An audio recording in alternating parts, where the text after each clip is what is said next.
All right, peeps. Let me give you my thoughts on that Dallas game. I'm so emotionally attached to it, so I have to try to make sure I can separate the head, my mind, and my heart, so I can give conversation and illustrations that partake what happened today. First of all, you got the win. We got the win, and I'm happy about that. That you get the victory.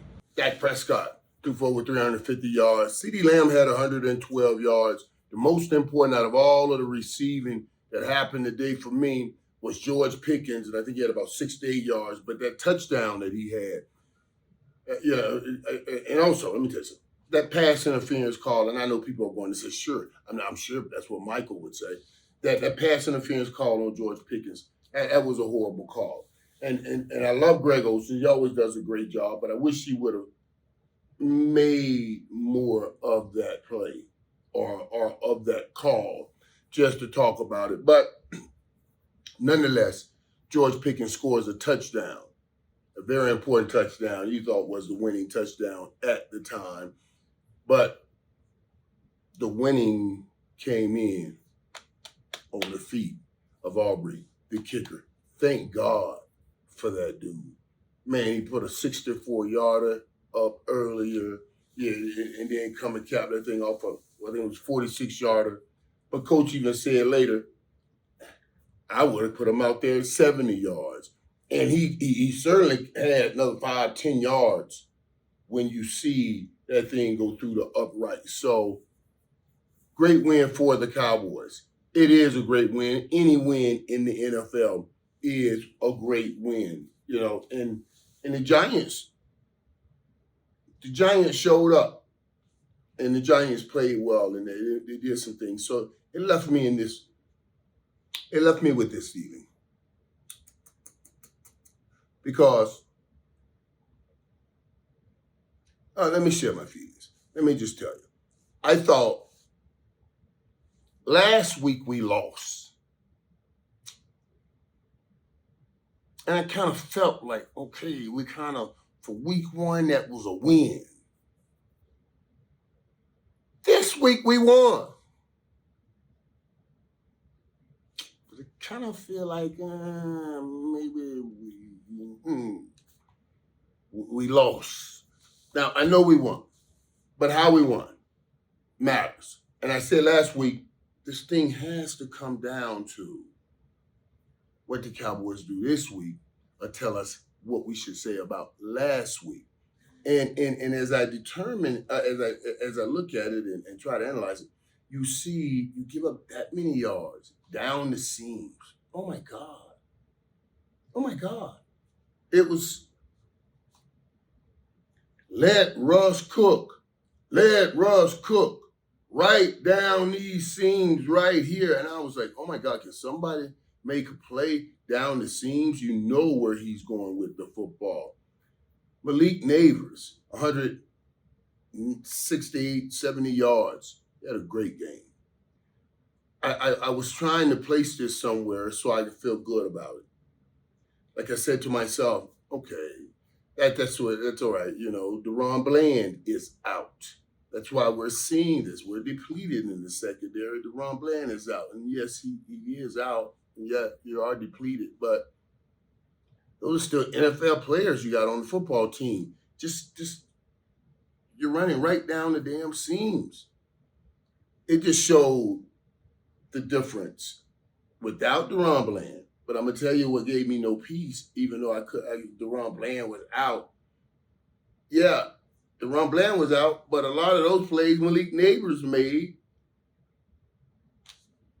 was on Trayvon Diggs. Now, he made some other plays on the other side also, but what he called a touchdown on Diggs. So he showed up and played. And it also shows, of course, I gotta say this, the absence of Michael Parsons. Because he had the time again, Russell Wilson, and when Russell Wilson did scat out and start running, he hurt the Cowboys, just like Jalen Hurts did. I didn't mean for that to sound like that. He hurt the Cowboys just like Jalen Hurts did. I guess it hurt so much that the Cowboys went and signed Jadeveon Clowney. Thank God for that because they do need some kind of help trying to get to the quarterback. All of that really pisses me off, though. You ain't gonna find nobody that can pass rush better than the guy you just left go. Right? I'm gonna let that go.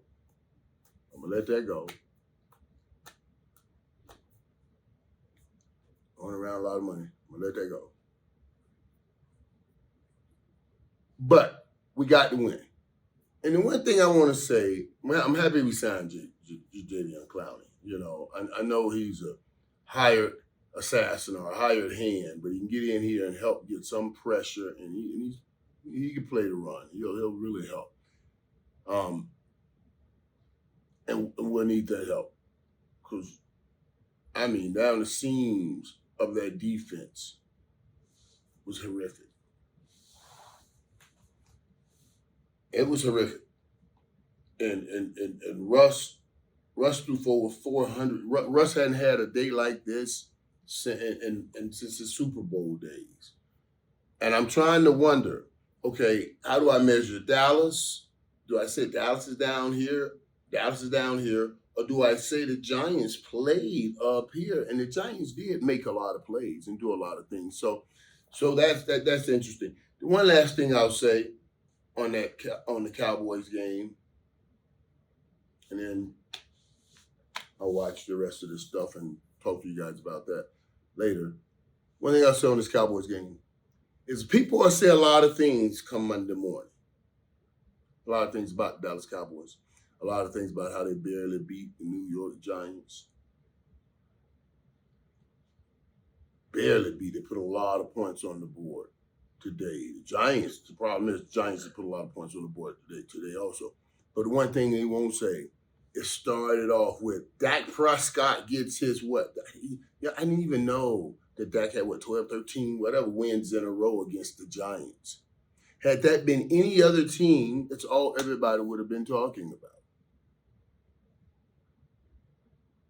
I mean, the Giants hadn't beaten Dak in 9 years since his rookie year. That was pretty incredible. And I thought nobody talked about that. We kind of buried the lead. So I'm going to throw Dak out that love right there. It was up there with like Tom Brady beating the Jets, or something like that. That was incredible stuff. So congrats to him for that. And congrats to Cowboys Nation that we got that win. And you can feel good, just don't feel great. That's just how I have to say that. All right, locker room. I got to go watch a little more football.